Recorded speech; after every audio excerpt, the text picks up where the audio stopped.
Pemirsa, modus membeli makanan siap saji. Sepasang suami istri di Palembang melakukan aksi pencurian sepeda motor. Aksi pelaku yang terekam CCTV dan viral di media sosial.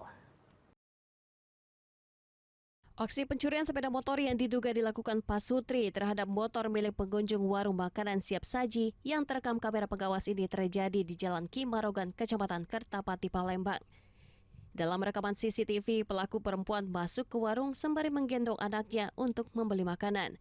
Tidak lama kemudian, pelaku pria berpindah duduk dari motor miliknya ke motor milik korban sembari merusak kunci kontak milik korban.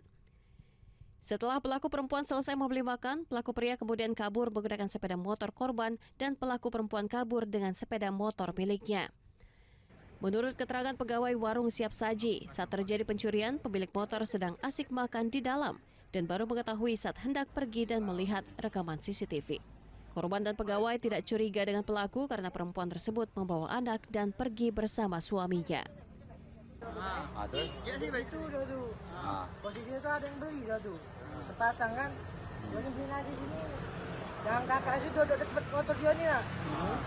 Udah lama itu selesai dari makan. Bawa lari motor tuh. Posisinya dia nih. Untuk kejadian ini sendiri telah dilaporkan ke pihak kepolisian, sementara untuk pelaku kini masih dalam pengejaran petugas. Dari Palembang, Muhammad David, iNews melaporkan.